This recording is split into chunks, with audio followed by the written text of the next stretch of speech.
My old man got me into gaming back when I was a toddler. Things may be a bit different compared to the mid-90s, and I'm not just talking about the graphics. You see, my old man's changed a bit since then. Milo, wanna meet my dad?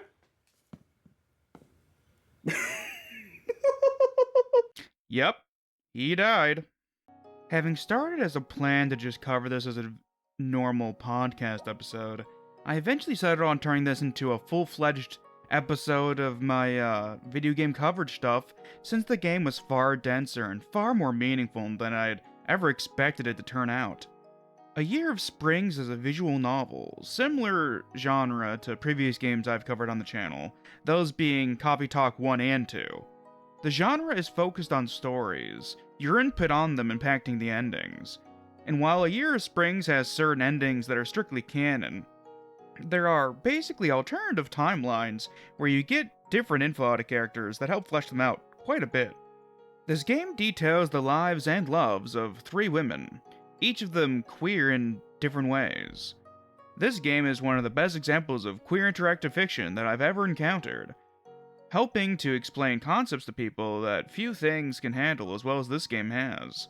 This game did better at helping to understand trans people than games with budgets that would have ended homelessness in multiple states, fed millions of people for months on end, but instead they were mismanaged and ended up being detrimental towards the queer community through dropping the ball harder than a dog that is just too tuckered out to keep playing.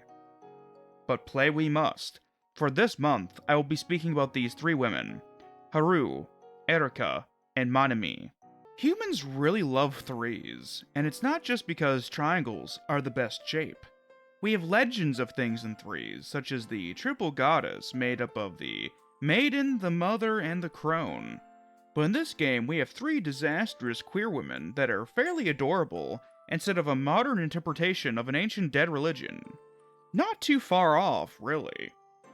In Haru, we get to experience life as a trans person, the hardships that come with being a transgender woman. When we play as the other 2, we get to see what it's like to be friends with one, and since most of my friends are trans femme, I can in fact confirm, they really do behave like she does fairly often. In fact, I was talking to one as I was playing, and her constant apologies reminded me of the girl that I was talking to. I told her that the character reminded me of her, and her first instinct was to apologize. It's like poetry. It rhymes. In Erika, we get a tomboy that just enjoys people regardless of gender. She may be socially inept and just generally needs to think more, but she still tries to do good. In Manimi, we have a gentle and kind soul that loves everyone in her life deeply, be they her boyfriend or more recent friends, but especially her childhood friend Haru. We get to experience the growing pains of somebody realizing that they aren't like other people. How even if we're born with aces up our sleeves, we can still feel we're short when it comes to showing our cards. And with that, it is time to talk about the first game in this collection, each one having a different focal character. First up is Haru's game, One Night, Hot Springs.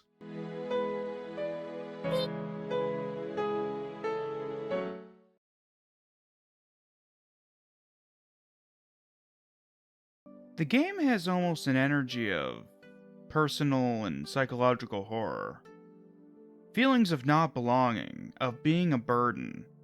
Microaggressions almost in nearly every conversation. Everything feels like it's against Haru. The game begins with Haru about to sleep. She gets woken up by Manami, whose birthday is coming up. Haru is hesitant since she's very early on into transitioning, and society isn't the most kind regarding it, but agrees to go nonetheless for the sake of her friend. She tries to figure out what girls do during these sorts of things, but every detail is another trap. A hurdle that she has to maneuver around. She meets up with Manami and her friend Erika. Haru and Manami go back to preschool together, but Erika is new to Haru. She seems to be, what with her tan skin and blonde hair. They sign in, Haru being made to write her legal name.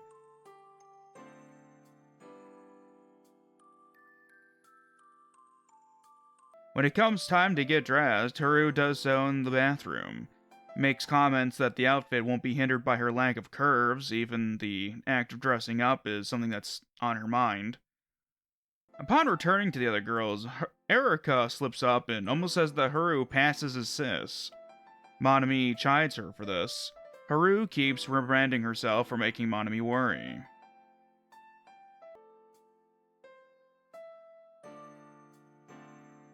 She heads off to reserve a private bath for herself since she doesn't want to enter the women's bathing area, but finds that the time slots are all filled.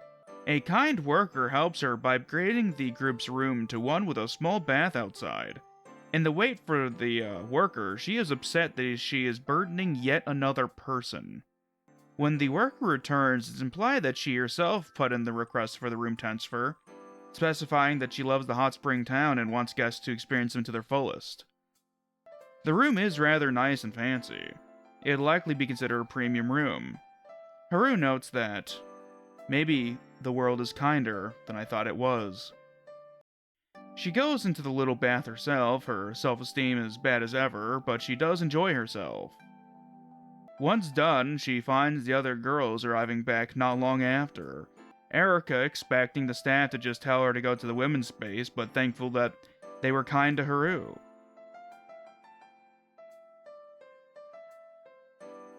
Monami notices something in Haru's hair. Haru is embarrassed to let her get at it. Erika picks up that Haru might like her. The three are asked what they want to drink. The two girls of drinking age, seemingly 20 in Japan, order beers, while Haru gets an oolong tea. The meal is a rather nice spread. Erika is vegetarian, so it's hard to get stuff that has no animal bits in it. Turns out that gelatin is used in several salads and such. At a certain point, they all speak in unison that was delicious regarding the food, and it was just a cute little moment. Monami passes out from the beer. Erika takes the chance to talk to Haru about being transgender. Erika is nice enough to say that they can stop talking at any point if Haru needs it, which is a good thing to state openly. Haru internalizes that Erika likely does have good intentions, which is something that can be hard to pick up on, but she trusts that her friend would only be friends with somebody that was understanding. When Erika brings up that she's never met a transgender person before, it's a shock to see the word said openly. In real life, it can often be seen as a bad word in some ways, and the game hadn't said it outright yet. Haru brings up that she likely has met trans people before and just never realized it. Erika doesn't deny this. She says that if Monami had mentioned it, she would have not have noticed that Haru was transgender herself. They didn't discuss name stuff. Haru is more of a nickname than her new chosen name. It comes from her childhood. Erika slips up a bit and words it as when Haru was still a guy, but Haru has explained that she was never really a guy. She just doesn't quite visibly match up with who she is on the inside. Erika then messes up a bit again by asking about her previous name, her dead name, which Haru again explains why she should not do this. That to ask for a name that they no longer use is like denying who they are now. She then explains bits about how name changes and the like work in Japan where it's rather strict. Trans people in Japan must get gender affirmation surgery as well as be sterilized in order to be allowed to legally transition. You also gotta be above 20, not be married, or have kids that are adults yet. My guess is that it's all social bullshit. They don't want to upset society and make waves. To hide this from children prevents it from being normalized as time goes on, maintaining the conservative social structure as it is. Sterilization is to prevent kids from existing that would grow up like me, with a transgender parent, despite me not being born to my old man, but that's a separate thing entirely. The not being married bit is to prevent the social sin of homosexuality from being allowed in Japan, since there, equal marriage isn't allowed yet. Erika, for her part, is outraged about this, and I gotta admit, I didn't know it was that bad in Japan. Makes me appreciate the queer-friendly stuff that we do get from there. It helps normalize and humanize queer people. Helped along by the fact that it shows that they can be badasses too. I mean, look at Yakuza. It's very not heterosexual. There is hope though. Certain sections allow for same-sex partnerships to be recognized. Erika is thankful and hopes that she didn't make Haru uncomfortable. Erika's willingness to listen and learn makes Haru happy, and to show Haru her appreciation, she wants to take her to the girls' bath at midnight, since basically nobody goes bathing at midnight. The fact that it's a frequent question that comes up with the staff suggests that trans people have been trying to go there before. Erika is willing to beat up any transphobes that are there, which is the sort of allyship that we need in this world. Haru is such a gentle girl that she worries more about the people getting beat up than she does about Erika getting into trouble, or disbelief that Erika could kick their asses. In Erika's reaffirmation of Haru's gender, that it's her right to use the women's baths, she shows kindness to Haru that few have in a way that is subtle, and the game doesn't directly point out the Haru's thoughts or overt speech. Erika checks first to see if anybody is there. With nobody there, she and Haru share the bath together as they talk about gender and not belonging. Wherever Haru goes, that bases experiences on what genitals a person was born with, be it a bathroom or the locker room, she is an outsider. She doesn't visibly look like a boy anymore, but to enter women's spaces is considered improper. Haru is speaking from experience when they discuss changing rooms and such, and that a cis person, like Erika, knows where to go. She's accepted and belongs in the women's spaces. Her experiences are things that my old man dealt with for decades. Oh, thankfully, I didn't see him have to directly deal with any transphobia from memory, but that doesn't mean that it never did happen at some point. Haru can help show the daily plight of transgender individuals in ways that cis people don't even think about. The lack of belonging society divides the genders into. The verbal abuses that they suffer, even when they are trying to pass as their assigned gender, just for being different. The cruelties of youths that are said to not know any better is brought up, but since society is formed from the peer pressure of the dead, known as tradition, is it not adults that are perpetuating their cruelties on a systemic level? Cruel teens grow up to be cruel adults more often than not. What is the world full of, if not emotionally unstable children that have aged out of youth? Erika faced a degree of bullying as well. She was a bit of a delinquent, herself a member of the guru, or gal subculture, that gets tans and dyes their hair blonde. There's more to it than that, but her evidently dyed hair and her darker skin tone help show that she's a practitioner of such stylings.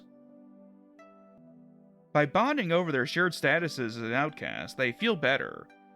Understanding that others have experienced part of what we did can help us feel closer and understood in return. Haru hadn't told Monami any of this yet, not wanting to burden her.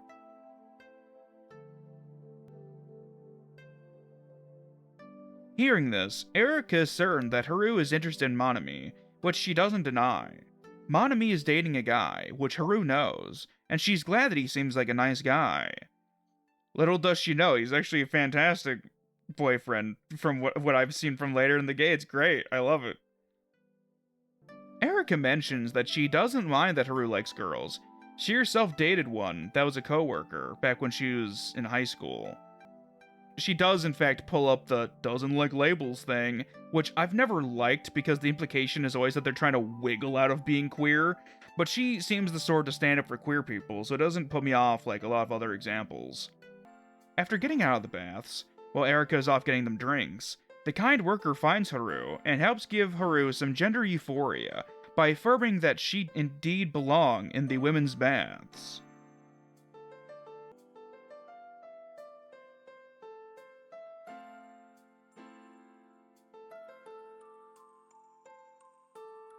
Haru sleeps so well that she sleeps through breakfast, and when hearing that Monami is handling the checkout process, is worked up yet again.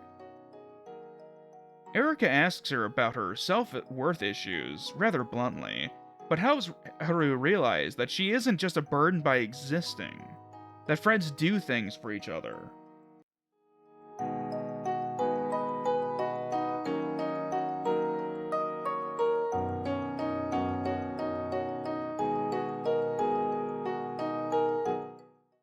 Once reunited with Monami, we find out that her boyfriend wants to take them out for lunch. But Erika steps in and says that she's going to take Haru to show her the town. A cover story so that Haru doesn't have to deal with the emotions involved. Monami makes sure to tell Erika to take care of Haru, the tender girl that she is. Erika points out that Haru would have likely just gone along with whatever Monami said, since she doesn't like to burden anybody. The kind worker shows up again, hearing that the two will go out in the town together, and she offers them to go to a hot spring within the town that has private baths that can be rented by anybody.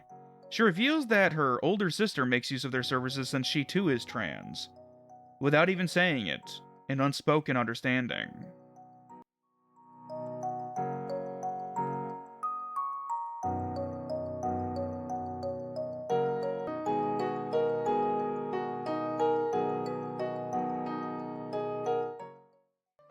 In an alternative timeline, if Haru got out of talking with Erika, she talks to herself about how she hasn't even told Monami about being trans.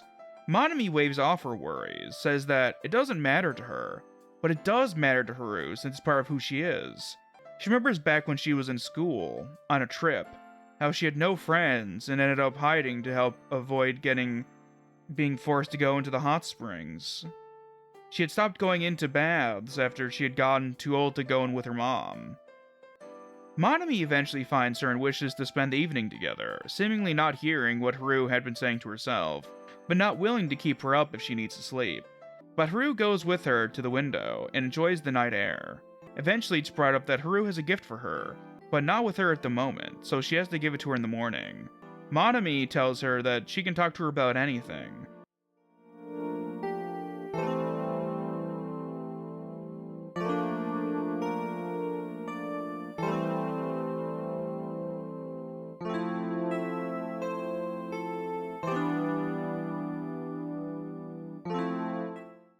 But Haru just heads to bed as Monami's left wishing that she were more honest with her. We will later on learn during her game that she herself is dealing with issues that keep her from asking what she wants to, shedding new light on previous parts. In the morning, Haru once again overslept, but she ends up putting the gift into Monami's bag before being asked once again to talk to Monami. She yet again tells Haru that she can talk to her about anything, revealing that yes, she heard her the night before. Haru kept telling her she's fine over the years, so she just didn't want to pry. But now she wishes she had known how Haru had been suffering for years. Monami restates that Haru means the world to her, that she's her best friend. Haru brings up that the reason she doesn't talk about it, a common issue, is that she doesn't want to be seen as any different than how she used to be seen. Being afraid to lose her one true friend by upsetting Monami, she suffered in silence all this time. Monami reaffirms their friendship, that she cherishes Haru, that her waving away of her worries are not to belittle them or anything, but that to her, Haru has no need to worry about Monami changing how she feels about Haru as her oldest and dearest friend. When asked if being invited on the trip made Haru feel uncomfortable, she says that it did a little bit. Monami makes sure to once again let Haru know that she does indeed belong on the trip with her, as a woman. Haru makes sure to let Monami know that if she has any questions, she is willing to answer them. After having told her all that she was ready to say for now, pacing yourself in these sort of situations is always good. The girls part ways, with a lesson to be learned from this, that honesty is like a gift. In that, we do not owe people the truth. It's something to be earned, and through their friendship, the girls have earned honesty from each other. With their time spent at the hot springs over, it is time to experience life as the disastrous bisexual herself, Erika.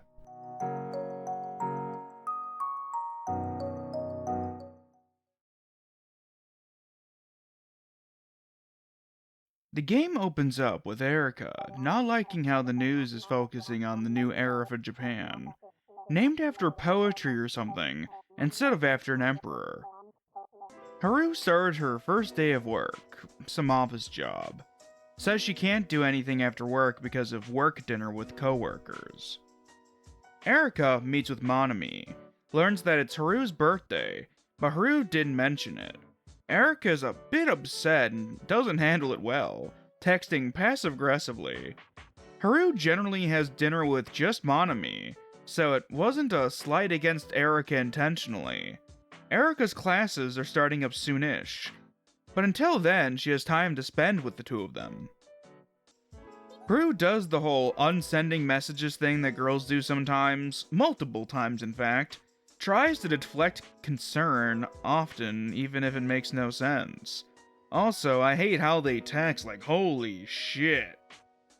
Erika resorts to calling her, but she ends the call early, saying sorry and then texting that she can't explain it over a call. Which, now that I've played the whole game, it's kind of funny that Erika called her. Erika has a history of not liking calls. Haru's issue, after many singular partial sentence texts, is that she had to sign documents under her legal name, which causes dysphoria. She just wanted to do her job, as herself. Haru likes the new era stuff, but wishes it was a new era for her too. Erika calls to insist that they go do something to celebrate her birthday, and then tells Haru that, "You're Haru Suzuki, and you're an absolutely amazing woman." Erika is feeling feelings about things. Erika takes it upon herself to be the one to organize the birthday party, since Monami had to do her own, but also Monami is rich, so she can afford to do that. Erika needs to find out what Haru would even want to do, but she deflects like normal, emotionally shutting down and shutting out others, since she's not used to these sorts of opportunities in her life. Erika looks up activities, but websites assume that all women are with dudes and want to do shit with them on their birthdays, likely foreshadowing more things to come. When Erika and Haru decide on a spa, Haru brings up that she likely can't go. When Erika asks why not, there's a palpable response time before she replies with just, "You know." Erika immediately understands. But when asked if she wants to go to a spa, Haru can't help but say yes. Erika then calls it a date, before trying very hard to clarify that it's not a date.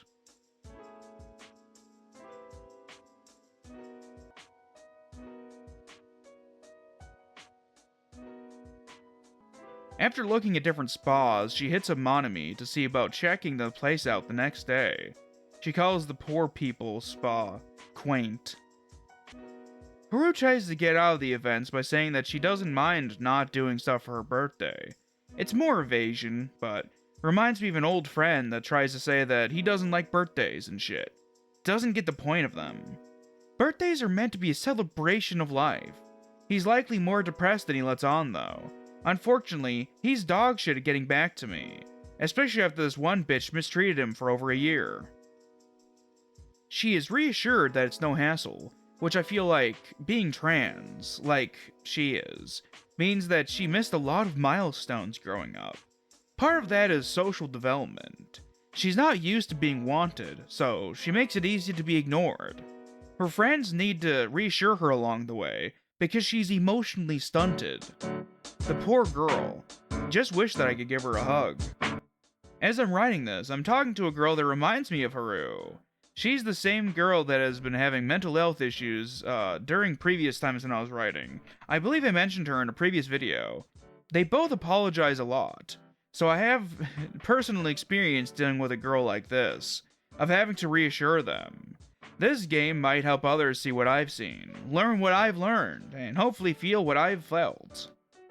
After the girls check out the spa, Erika tries to make a reservation, but it turns out that they don't allow trans people to spend time there to accommodate the feelings of staff or guests.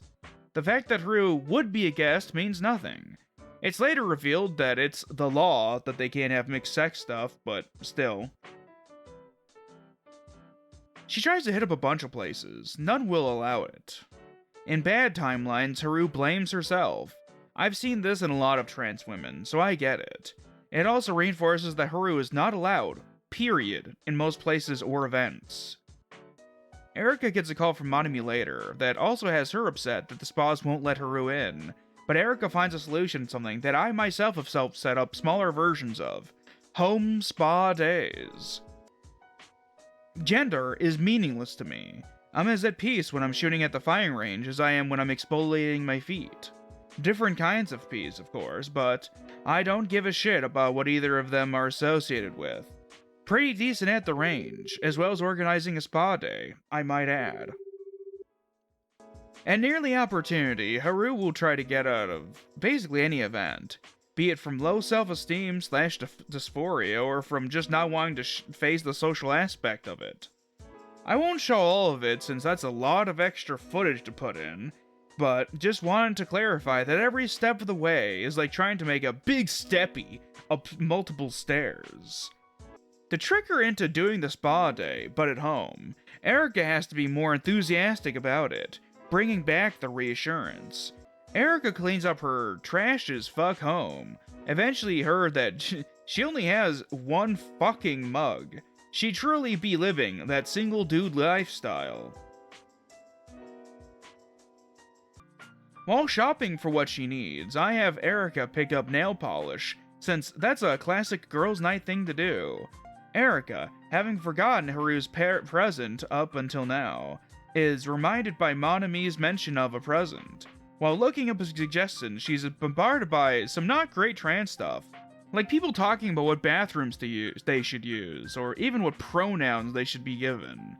Basic shit that any reasonable person wouldn't have problems with. I mean shit, up until recently when politicians have made trans people a political talking point, things were generally improving. But it's easier to get people to fight over if people should be allowed to shit in peace. That is, to let the pesky pores that realize that maybe, just maybe, they deserve to earn a living. Haru's final attempt to cut the festivities short is in saying that she's sick. In the prime, good timeline, we can convince her that with enough fruits and bathing, the cold can be defeated. When asked what she wants to do for her birthday, she, jokingly, in a dark or morbid way, says that she would like an ID with her real name and her real gender on it. It's a cry for help in a way. Help that she knows she can't really get, which makes it all the more sad. She then says that she should be ignored and that she makes things awkward, just like the one friend of mine. Seeing her through the eyes of Erika really captures in part what I've gone through helping trans women in my life, and I can't help but feel so bad for both of them. Haru is suffering from systemic bullshit, and Erika can't do much besides placate her emotionally to the best of her abilities. And oh boy, Erika doesn't have good abilities regarding emotions. The next day, the big day, Erika and Monami are in Erika's place as they await for Haru to arrive. Monami's mom collects paintings, and offer to let her bring some over for decor. Haru tries to get out of it yet again. Monami is upfront about how Haru sometimes gets out of things like this. Says that since Monami knew Haru before she came out, that it can be harder for her to do stuff with her. The fear of disappointment, social anxiety, and other such things has led to Haru being hard to work with. It's not her fault, really. Life has forced her into survival mechanisms that will take years to undo. But she's got Monami, and now she has Erika to help her. Monami asks Erika to talk to Haru, since she feels that since they've known each other for less time that it's easier to open up, less the risk perhaps.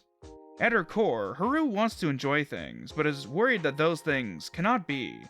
It's safer to not risk it, to not risk the emotional turmoil, than to ever hope that good things can happen to her. Once she understands that there's less social importance to the gathering, that it's just a concerned Erika and herself, she agrees to come over. And she kinda looks like a dork, not gonna lie, but she's an adorable dork. As she's talking, she thanks Erika. She really does appreciate and want all of this. But as she says, this whole week her head was trying to get her away from what her heart wants. During her time in her section, most of her dialogue conflicts over whether or not she should be evasive. It's interesting to now see her from the eyes of another character, to see her when she isn't making the good choices, when she's giving into the negativity that she seemingly has in every single choice that she's ever has to make. That is game and story design that I just didn't expect that this game to have in it. I'd love to interview the creator of this game one day, pick their brain over it, hear their thoughts in it all, and just let them know that I'm so glad that they did all of this. Her fears were that things would go poorly. First, that the spa at a real spa would go badly, ruining the trip for the girls, but also secondly, that she'd find a way to ruin it in one of their homes, trying to have it be so the other girls had to make the choice. That ended the day, that canceled the day, would psychologically make her feel better, making them think that it was their choice and not her own, maybe even tricking herself into thinking that's the case. The mind can be an awful thing to dwell in. It only now clicked with me as I was writing this, but the spa, it involves bathing. I get that, dysphoria. But because she loves Monami, romantically, she didn't want her to see her as she is now. That is the true self that she wishes to be, but that is the part of the issues of being seen differently by her closest friend, or for not seemingly being the true self that she wishes to be loved. I don't know. The poor dear, her reluctance at being in such intimate places with her makes so much more sense now. Erica thankfully lets Haru know that she's not stupid for any of this, that her feelings are valid, or rather, her experiences of them. We can know things to be untrue, but still feel them. Unfeeling things can be a tricky process. Erica also thanks her for telling her all of this, and lets her know that they should hit up Nanami later to reschedule something. The two girls settle on a spa day, just the two of them, since they have all the stuff that they need, and the social pressure is no longer there. I'm glad I caught on that the romantic feelings complicated things. I'm just so used to being fairly open with friends and shit that it doesn't really stop me for the most part. Having chosen for them to have their nails done together, I'm glad it's shown off. The intimacy is touching. An experience that Haru has never had before, likely never considered that she would be allowed to have this small kindness. Erica tells her that she can keep the set since she doesn't paint hers all that often. When finished with most of it, Haru asks Erica if the spas didn't work out since she's trans and doesn't want Erica to apologize for something out of her control. Things get heavier with Haru having to say that legally, she isn't a woman. Before the eyes of justice in the land of the rising sun, she's not the gender that she feels to be. Things devolve a bit, the fresh happiness going away as the reality of her life sets in more. She tries to deflect, say that she wouldn't have had fun at the spa, that the staff wouldn't be comfortable with her body, because after all, she isn't comfortable with it either. Seeing her say that gave me pause, as several lines in the game has done. When Erica says that she wishes she could have done more, I feel that. I hate not being able to help the trans people in my life that are suffering just from existing in a world of casual cruelties. Erica realizes a portion of what Haru's dealt with in dealing with the spas. She asks why Haru just isn't angry all the time, but as she said, you just get used to it. She brings up the people that fight back to help better the world, but it's emotionally draining. She herself can't keep up with it. Living a constant battle, surrounded by hostility, she's braver than she will ever allow herself to admit. She brings up the new era, the one of change. Reiwa, fair and gentle. But nothing is fair and gentle, nor changing for Haru. The courts still impose unjust laws. She cannot change her gender, and she cannot get married to the person that she loves, be it Monami or any other girl. I'll let her keep going. I can't really do it justice. You'll have to read this yourself.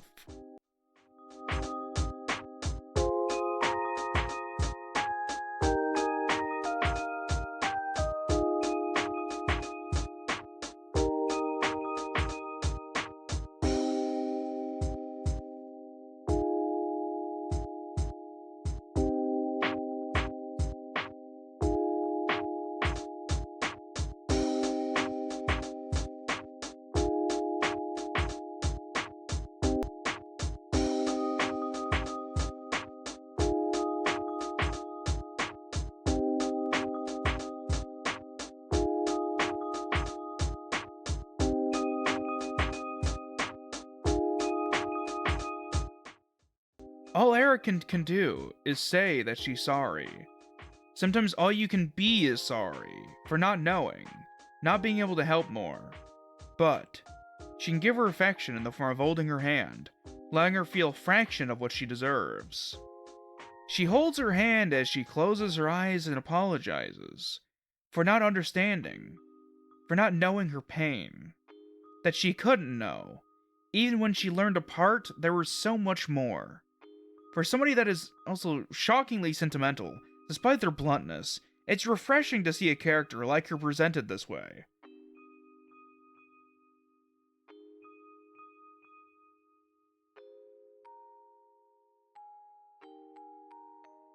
Haru tells Erica that she's done more than enough, that despite her messiness as an ally, she genuinely did want to learn and be a good friend, that she wasn't disgusted. Haru is used to, at best, being ignored, but to be accepted, even if it's messy at times, it's more than she could hope for in most circumstances.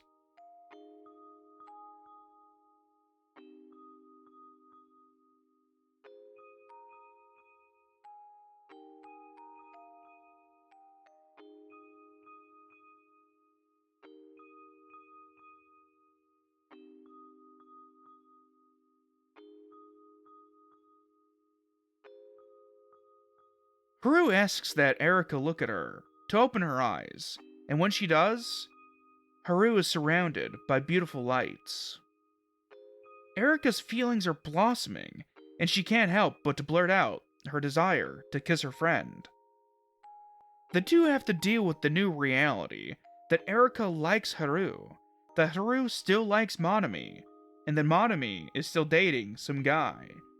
Their emotions are a whirlpool, but thankfully they don't fight or anything like that.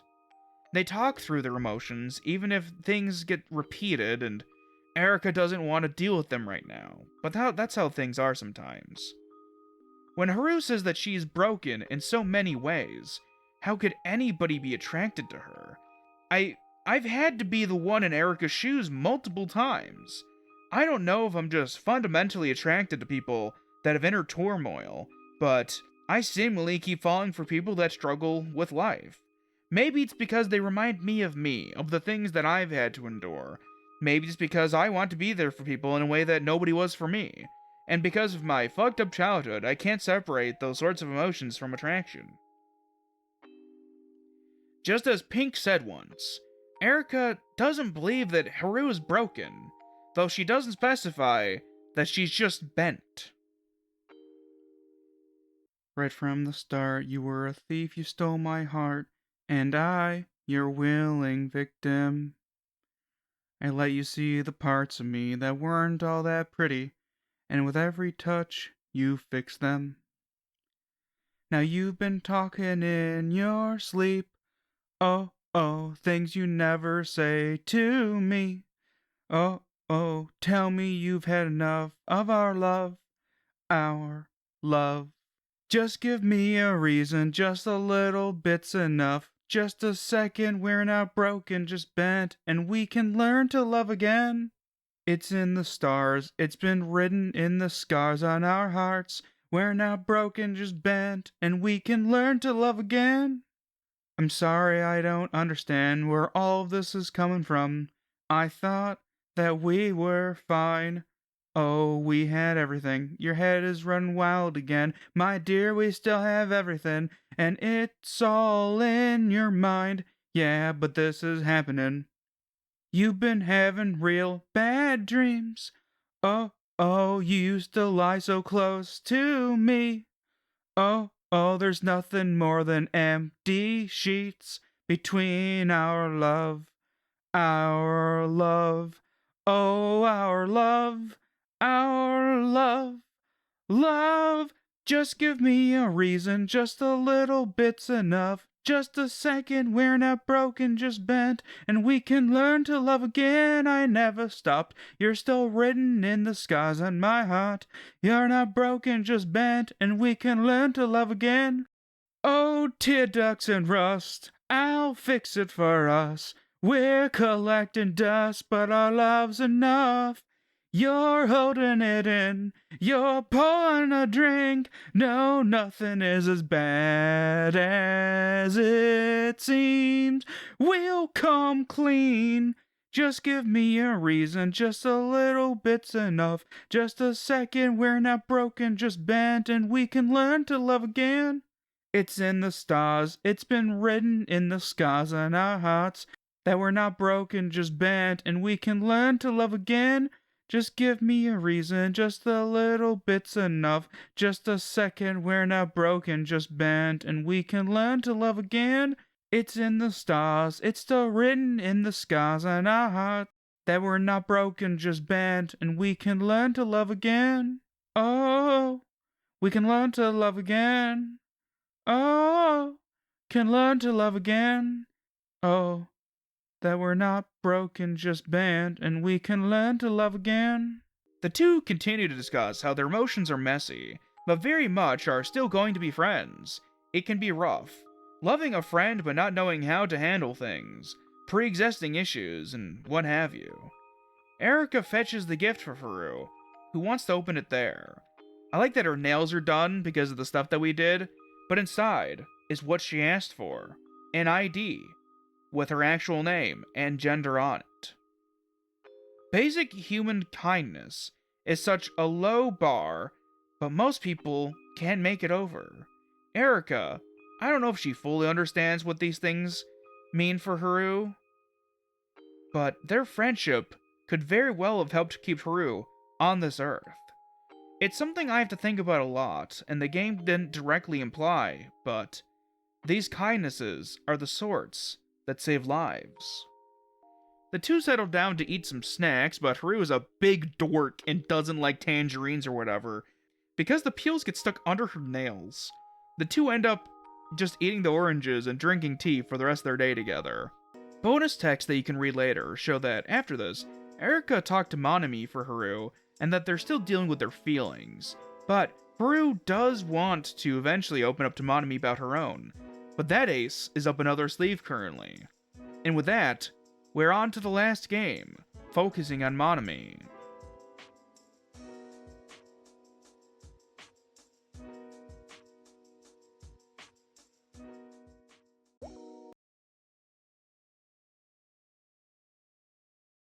Tatsuya is a good boyfriend that checks in on how she's doing, and cares about her well-being. He picks up that Haru and Erika are dating, something that Monami doesn't. Small hints like this throughout the entire game help show how she doesn't process relationships and the like as other people do.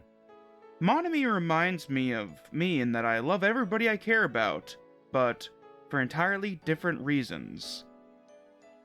Monami has a degree of whimsy and simplicity to her that comes off as either being from privilege or having autism. I cannot tell which.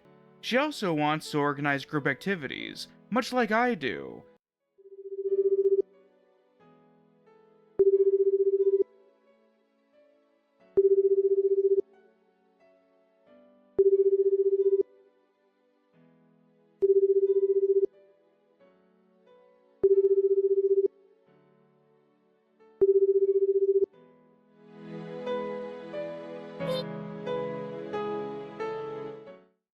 Erika is a bit of a gruff bitch at times, unfortunately, but Monami pivots quite well to handling her own stuff when rebuffed. Also like me, and it's interesting to see this translated mechanically, she experiences mental blocks that prevent her from saying things. I've tried to look up what it's called. It might be psychogenic or psychological inhibition. Basically, our bodies just shut down upon trying to convey the thing.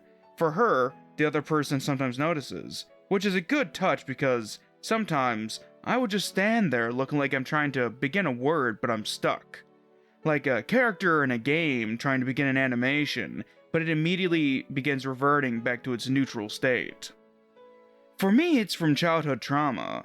The game doesn't go too deep into the cause of her blocks, but there can be things inferred that could cause all this later on. The dialogue that is crossed out during the game for her are these difficult topics that she cannot freely express. things that would cause stress she doesn't want to face.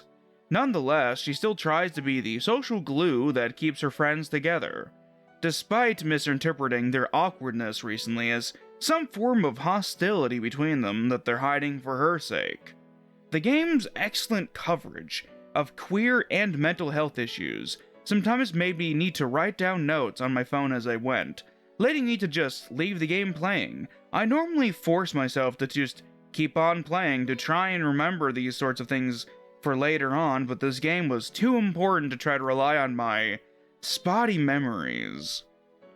When Haru's behavior about Erika confuses her, she thinks that it might be because she feels she's being neglected by Monami in favor of the group hangouts, helping to show that Monami places a lot of responsibility on herself for the well-being of all of her friends and takes blames for any missteps. I find it a cute detail that Monami likes to take pictures of food that she likes. Back when I worked at the bar, I'd take pictures of food that looked neat. If I remember, I'll try to include some pictures from my time at the bar on screen.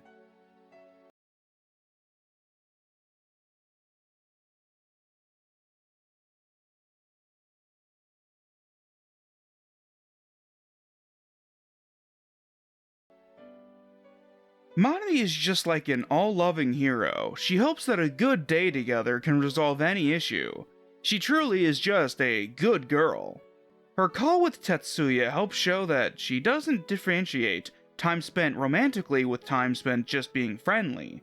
He has to specify time spent alone with her. I also notice they tend to say who they are when they text. I don't know what people do that, but it might just be for the ease of knowing who's talking in them. Monami is such a cutie. She loves animal movies. She's a kind and gentle soul in a world that is short on such things. As Haru said before, sometimes the world can be kind too, through those that bring the kindness with them. Tetsuya brings up a dinner before the movie, but I feel like dinners after a movie give a better opportunity to talk about the movie itself.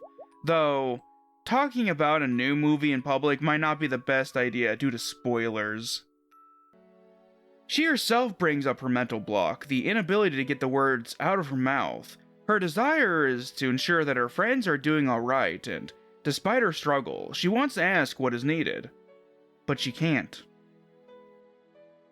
For her part, Erika does pick up on it, and makes sure to text her the next day to let her know that they can talk.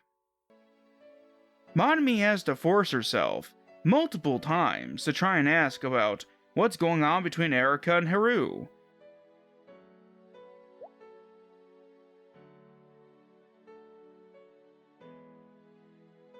Erika has to help coax it out of her, unfortunately a bit bluntly.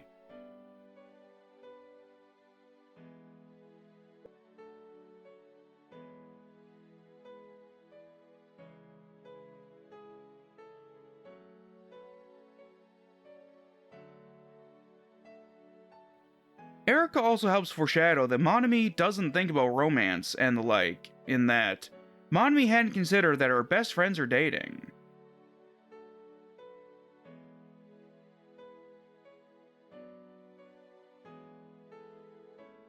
Erika even makes sure to go over to talk about this in person as she waits. Monami falls asleep reading about how to mediate conflicts between friends. They're both a bit dense in their own ways, Erika being more rude about it, but Monami needs it explained in no uncertain terms that she and Haru are dating.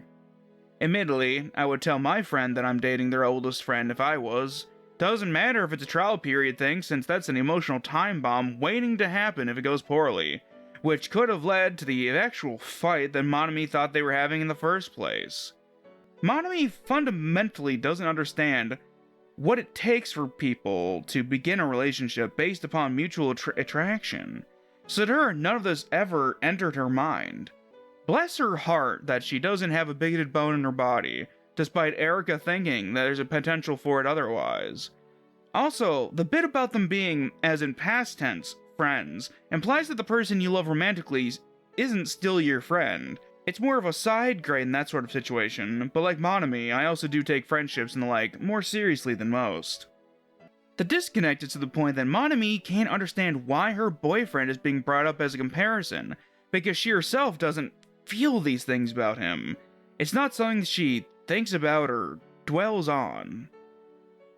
Also, side note, earlier Monami said that Haru's necklace reminds her of something. It's probably Erika's earring. The art style is too simple, and I mean that in the most non-hostile way possible, for me to be clear of it. But it makes sense as a hint towards their relationship. Monami may also be socially conditioned, or it's a defense mechanism, to bring up that girls don't have those sorts of urges. It helps cover for her lack of them. It makes sense to her. Even when she tries to say that she doesn't have those urges, her brain forces her to bring up the improperness of talking about such things instead. Monami is such a sugar bun that she of course supports the relationship. She is just really happy that they aren't fighting. She asks herself why her boyfriend knew the girls were dating, because he feels those sorts of things and she herself doesn't. She ends up saying, "I'd have those feelings too, right? Unless there's something wrong with me." She feels othered from acknowledging it. Lost. Wrong. Haru is also very beautiful as a person in her love and understanding, which helps show that genitals don't determine one's temperament or empathy levels. She appreciates Monami's acceptance of her so very much. Her empathy, despite any degree of misunderstanding, is worth more than nearly any other quality a person could have. I grew up having to hide my emotions, so I'm used to others not picking up on me experiencing them, unless it's something I didn't have time to prepare for. But I grew up having to manage the emotions of the adults in my life to avoid additional hardships, so I've grown to have a better understanding of people's signs and such. It doesn't hurt that there's only so many sorts of personalities on the planet. You begin to see the same shit over and over again. Haru worries about Monami, but she will take any chance to deflect the issues at hand. While Haru will avoid situations that involve her gender complicating things, Monami avoids topics that involve anything she's not comfortable talking about. Erika is just kind of rude. Monami puts others' needs above her own, wanting to help Haru through the relationship. I've often had to be the mediator between people. Communication is a major theme of this game, and also of life in general. In the ending for that path, Monami thinks that she's just not being a good enough friend, pushing her own needs to the side. It happens all too often.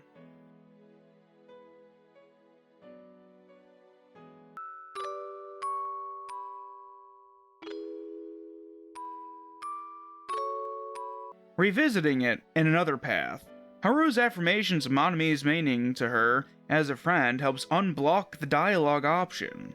It's a mechanical representation of a very real psychological thing that can happen, and it's just so well done both from a writing standpoint and a mechanical one. Monami needs to be normal. To be normal is to be good, to be functional. To be abnormal is to be bad. This causes her stress, leading to Haru suggesting they meet up in person at the group's favorite cafe.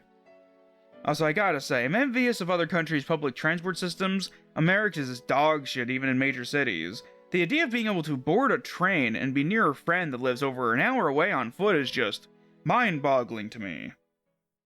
When they meet, Monami says that she feels happy when she's with her friends, just as Erika feels happy with Haru.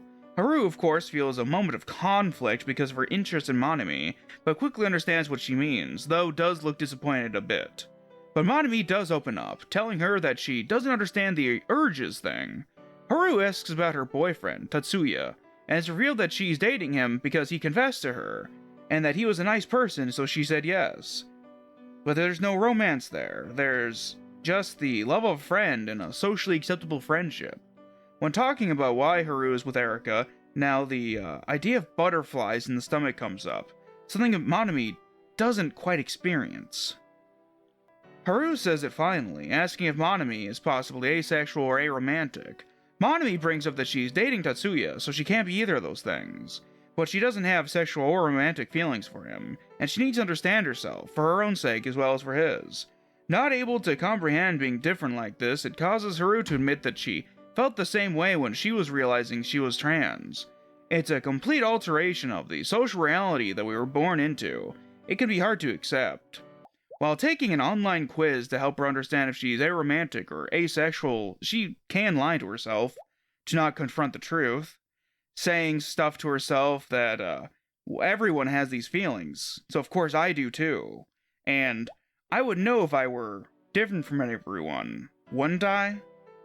Mommy worries about having something wrong with her, whether not wanting to be seen as broken or not to be burdened in some way. It troubles her to consider that she's not like other people.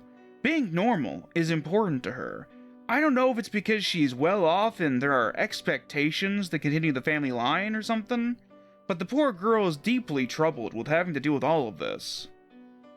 Being confronted with something that is in defiance of your worldview, it can be a lot. Haru is a good friend who understands the importance of saying that Monami is not alone, being othered, being outcast. It's what leads to people's lives falling apart. It's why I've had to save the lives of over 100 people from ending prematurely. Being there for people in ways that nobody else would, it saves lives. If Monami is truthful on the test, she slowly opens up to understanding herself better, to know herself, to accept with time. She does have to take the quiz twice because she initially can't handle it. As she looks over info on asexuality and aromanticism, it seems she feels that it's telling her that she doesn't love Tetsuya, and while she may not feel romantic love for him, it doesn't mean that she can't love him platonically. She is also troubled by the fact that she's within a small group of people that experience this. The info also helps tell her that being aro-ace is not a mental disorder, which is helpful for anybody that is on either of those spectrums of interpersonal relationships. The game is honestly one of the best queer resources out there. If I had the money, I'd pay just to give the creator a big lump of cash and have them make the game free. I sincerely feel like this game is that good of a resource that it should be spread as far as possible. But it's only like $5 when not on sale, so it's not a huge expense. She eventually lets it sink in that all of this sounds like her, that she doesn't feel sexual things. But she's always thought that girls just don't feel that way. She decides that she should talk to her boyfriend, but she's too scared and needs to organize her thoughts first. She knows she needs to talk to somebody, which is healthy to understand. Not Erica though, because Erica, well, she realizes that Erica is kind of dog shit at being empathetic and knowing things. So she calls Haru, who is a wizened sage who knows things. She immediately answers her, having been ready for just in case that she needed help. Haru reconfirms that there's nothing wrong with Monami, that being ace or aro are nothing wrong with her. The poor sweet thing says that most everybody else has those feelings, and that she wishes she could flip a switch to be like them. Haru felt the same way about being trans, and I assume many real-life trans people have felt the same. Haru loves Monami, more than just the crush that she had. Crush feels too light though, but I don't know a better way to say it. She loves her for who she is, supports her, and wants her to understand that she will be better off accepting who she is.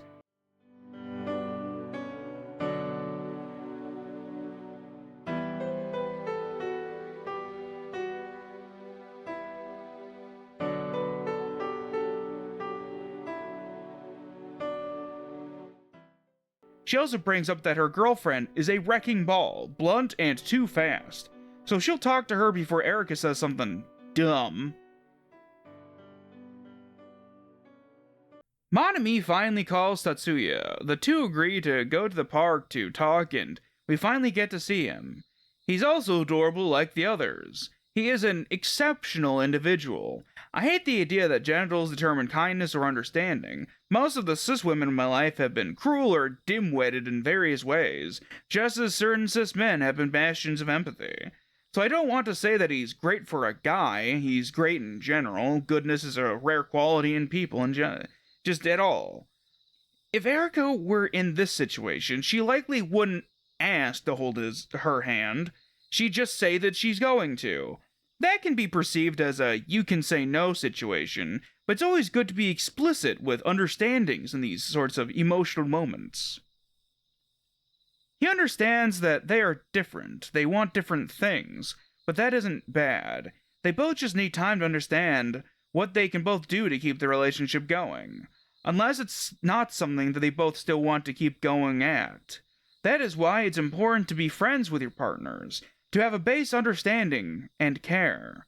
It almost reminds me of the chaste sort of relationship between a maiden and a knight. Not to get into the fucking messy white knight shit that people talk about, but it's the closest thing I can compare to regarding her disposition. Mario might not be getting that peach, but he do be getting cake. Love is messy, but we can help each other clean it up and enjoy it to the best that we can.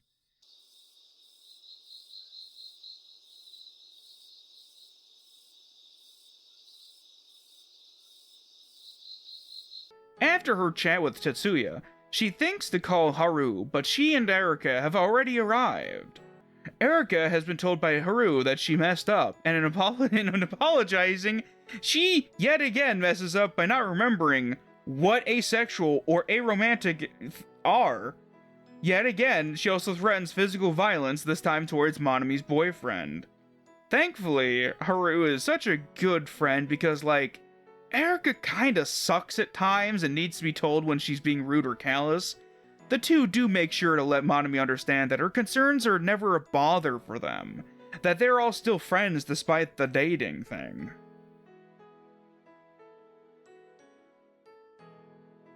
The three end up having a movie night together. A nice little detail that I noticed along the way is that Haru's hair grew longer over time, as she grows into her true self more and more. They want to make sure that she has the emotional support that she needs, but let her know that if she needs space, that they can leave. I find it funny that, Erika wants to make Usits wear a challenge when Monami likes to sit in the middle, but also, like, wouldn't it make sense to have the lovebirds sit together?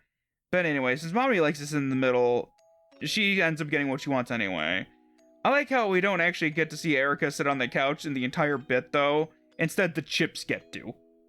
When they vote, and Erika loses out on one movie to watch, I immediately said, I love democracy, as I was playing. To have the game then bring up that they're in a democracy, it was just so fucking funny to me. While Erika is off getting plates, the other two thank each other for their queer solidarity and mutual care. Finding people that we can be ourselves with is hard to do, but they're all worth the hassles to find them. Their ending in that section is just so adorable. It's the kind of shit I like doing with friends. Also, in the post-game text, Tatsuya was reading up on asexuality and aromanticism. He's such a good boyfriend. With all the three games done, there is an epilogue to cover the next part of their journey through life. Haru is moving out of her childhood home and into a place with her girlfriend, Erika.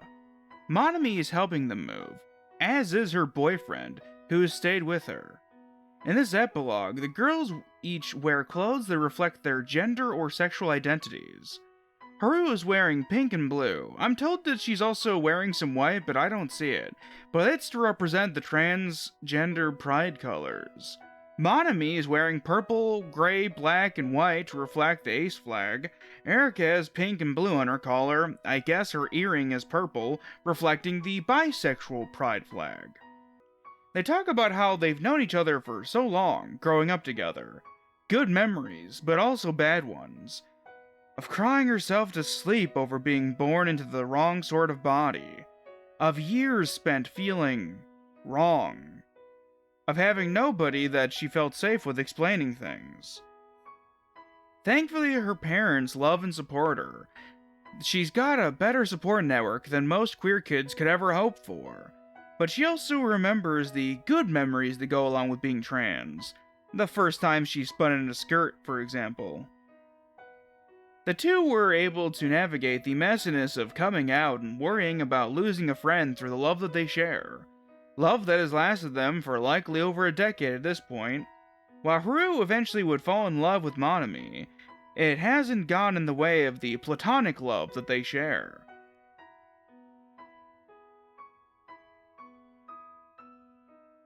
Erika arrives a bit later than she had hoped, the furniture movers having shown up nearly at the last minute. She and Haru discuss the common everyday things that people do. Domestic normality. How they had to go through a queer-friendly realtor to make sure they could get a place together, because many queer people are discriminated against regarding housing. It's hard for them to accept the fact that they're moving in together, the happiness that they get to feel. Haru especially is struggling with letting it sink in, having expected, while growing up, to never find somebody to love her, let alone move in with her. Chowder likely not believing her even if she could go back in time to tell herself this. Erika is a supportive girlfriend and says that she'd tell Kid Haru how awesome she is and that she'd blossom into the woman she was meant to be. Monami got them a housewarming gift, an instant camera. It takes a picture and spits out a photo rather quickly, nice for quick shots. When Monami suggests taking a picture of the other two, Haru insists that it's a group photo since she's the reason the two even met. Erika wants to take the picture since she's got the longest arms, but she takes it too soon, ending up with a picture that is a little goofy looking. When the other two leave to bring boxes down, this leaves Haru to dwell with her thoughts as she gets ready to bring something down too. She says goodbye to the room, emptying as what makes it hers is taken away from it. My final memories of my room from my grandparents' house are rather bitter myself. I was grabbing things while a friend was with me so that I'd have a witness. His uncle is the chief of police, so he'd have been a good witness for if they tried to lie about something. The game closes out on the photo that was taken, with the game's final words from Haru. Thanks for sticking things out with me. It could also be a message for us, as well. In the special thanks section, there's a message for the player, with characters from the game cycling through as what's next to the message. The special thanks reads as such. This game starts in 2019 and ends in 2020. I started making these games in 2018, but I hope that in the future, the world will be a kinder and more accepting place for Haru, Erika, Monami, and all of us. Thank you to everyone who helped me bring this game to life. This game has been more impactful to me than pretty much anything else I've played in a long time. Having spent years, almost a decade now at this point, spending a lot of my time online with trans feminine women, I've never once had a game or a show or anything else help to capture the experience of being friends with one before. A Year of Springs for $5? Is one of the most fulfilling games for a queer experience that I've ever encountered. It is the start of Trans Awareness Week as I release this video, not this game. What was originally meant to just be a podcast turned out to be so much more. I now very much want to dig into the creators' other games. They aren't all queer themed from what I can tell, but the artistry on display here is second to none.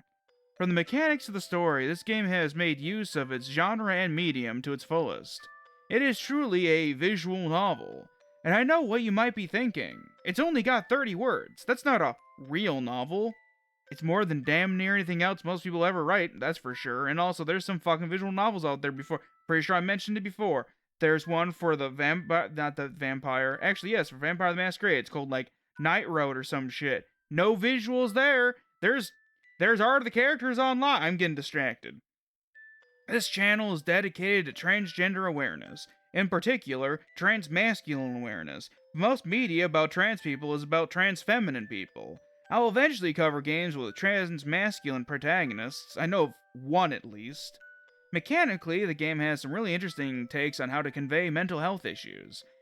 Be they the way that Haru texts, sometimes it'll delay her responses to reflect that she's struggling to reply, or she'll just delete her text as you're going along, or how Monami's dialogue options that are hard to work through are crossed out. I felt similar things to Monami. That's representation that I didn't expect to find in a game.